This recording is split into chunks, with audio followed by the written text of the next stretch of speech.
vamos ser sinceros, eu não sou a favor da violência, o caralho. Mas eu tenho certeza que todos aqui nessa mesa são capazes de ser bastante violentos. Em situações específicas, a violência é necessária. Claro. Isso é, inclusive, o próprio Tim Larkin, escritor, ex-SEAL oficial da Marinha Americana, no livro When Violence is the Answer, ele descreve. Existem pequenas situações que talvez a maioria das pessoas não passe na vida, ok? Pequenas situações. As que passarem irão passar no máximo uma, ou raramente uma outra pessoa irá passar no máximo duas, que é quando a sua vida é diretamente ameaçada. Nesses casos onde sua vida está diretamente ameaçada e onde a violência é aplicada, você deve reagir de forma muito mais violenta. Então, em alguns casos super específicos, né? Mas por exemplo, não um comportamento violento. Vou dar um exemplo polêmico aqui, né? Olha lá. Se preparem. Vou tomar água. Por exemplo, um cara acabou de estuprar tua filha, tá ligado? E aí eu sei que eu tenho uma chance em 5 de ir preso se eu matar esse cara. É crime passional. Pode ser visto como crime passional. Ok, mas eu tenho certeza que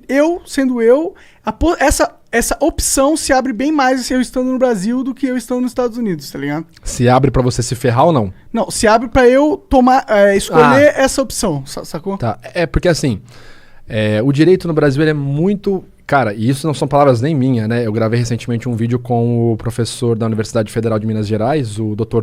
Túlio Viana, e ele fala, o direito do Brasil é muito conservador, ainda. Então ele vai se apegar a vários outros conceitos. Vou te dar um exemplo. Isso que você está falando, aconteceu um caso real, exatamente essa situação que você descreveu. Se eu não me engano, no Texas, em 2017, 2018. O cara chegou na casa dele, a filha dele, acho que adolescente, enfim, jovem, criança, estava sendo estuprada. Ele cobriu o cara de porrada, depois finalizou com um tiro na cabeça, no Texas. Ele só ligou pra polícia buscar. Então assim, tá certo, tá errado? Não, o ponto aqui é a diferença da aplicação da lei, certo? Nos países e inclusive nos estados, né? Pegando o próprio Texas como exemplo, se você observa ali a legislação armamentista, né? Por exemplo, a lei do desarmamento, tem várias situações diferentes, mas por exemplo, nos Estados Unidos, isso é regulamentado nos estados. Então, por exemplo, no Texas... aspas, quase todo mundo pode ter uma arma. E assim, não é muito difícil. Você chegar lá com seus documentos de identidade, tiver tudo ok, eu quero uma .40. É igual comprar balas. Quer pegar munição a granel? Qual munição você quer? Special? Mais P? O quê? Você pode ter um arsenal dentro de casa. Sim. São vários pormenores, mas em essência é muito interessante esse ponto da aplicação da lei. Uhum. Né? É muito diferente no Brasil, cara. Eu, pessoalmente, gosto bastante da filosofia do Texas. Do trânsito de Texas. Eu acho que deveria ser... A gente ia copiar um pouquinho essa filosofia. É complicado. Eu vou tomar mais água. Quem é que te pede esses laudos aí? Tu trabalha fixo em algum lugar? Eu não sei. Não, sou profissional liberal, profissional autônomo. Basicamente, geralmente, né? Aliás, até agora, até o momento, só partes privadas. Então, eu só sou contratado de forma privada em casos judiciais. A maioria dos casos, abuso sexual. É o que um advogado te contrata?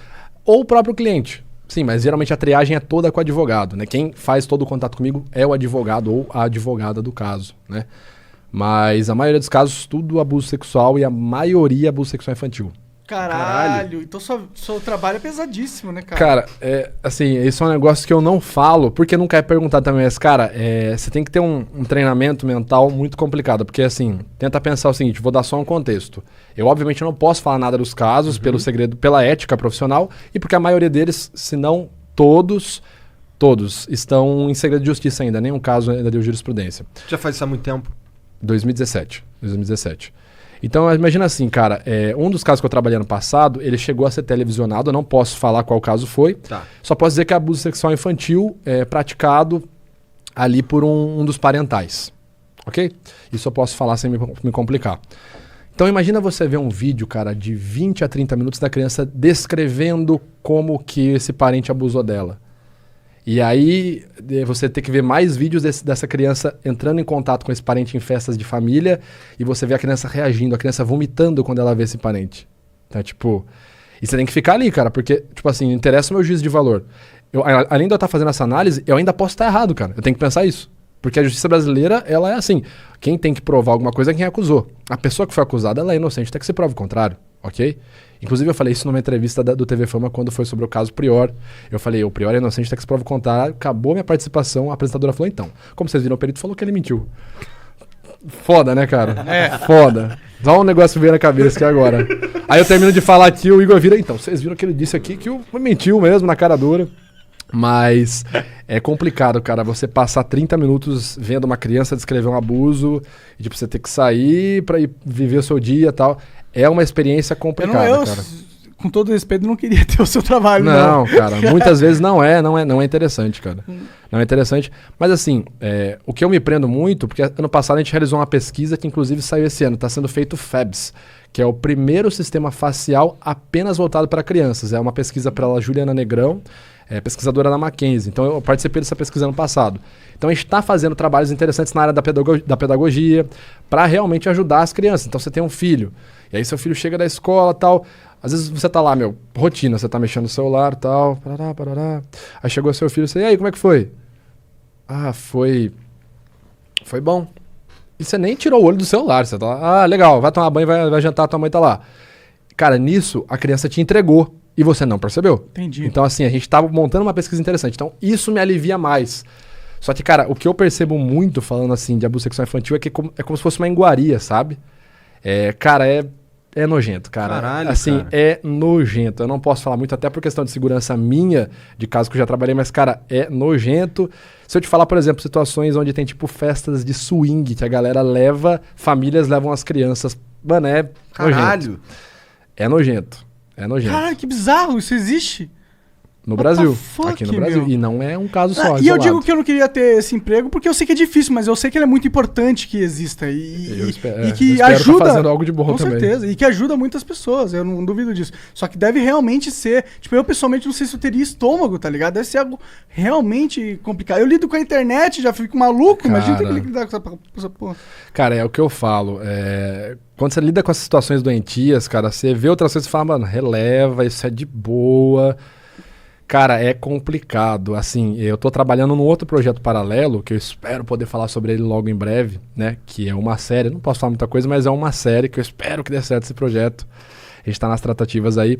Mas é sobre um serial killer, um assassino estuprador em série, que basicamente, cara, eu fiz até um vídeo sobre ele, é o assassino da minha infância.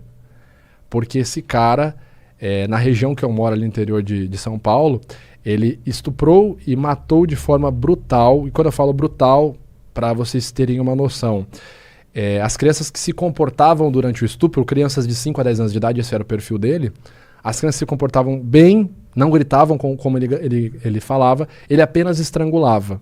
Essa era a forma de promover, de premiar elas. As que gritavam, choravam, tentavam escapar, ele matava no soco, geralmente primeiro esmagando a mandíbula delas. Então, assim, o cara pesado mais de 100 quilos. Então, primeiro ele esmagava a mandíbula de uma criança de 5 anos, ela ia ficar chorando, sentindo dor, enquanto ele praticava a violência sexual, e depois ele matava no soco que sobrava da criança. Caralho! E esse cara morou a 2 quadras da minha casa, quando eu tinha 5 anos de idade, na época que ele estava na ativa nos crimes. Caralho! Esse é um caso muito cabuloso, cara.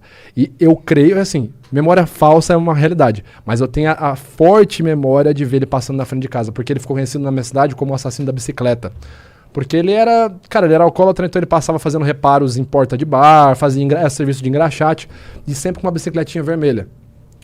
Então, eu tenho essa imagem de eu estar jogando bola na garagem de casa e, tipo, ver um senhor fortão, assim, gordão, passando com uma bicicleta vermelha. Então, tipo... Caralho. Esse negócio é muito louco, cara. Eu não acredito nessas coisas de energia, espírito, destino. Mas é muito cabuloso esse caso dessa pessoa ter acontecido super perto da minha casa, assim, vamos dizer, na época que o cara estava na ativa, e hoje eu trabalhar com abuso sexual infantil, com análise de abuso sexual infantil. Caralho, realmente é bizarríssimo. Esse cara já era. Imagina. Ele morreu em 2013. Diz na notícia que ele teve um infarto, né? Não sei se realmente foi verdade. Entendi. Mas Espero que não. Espero que tenha morrido de uma forma muito Tomara que tenham quebrado o mais maxilar.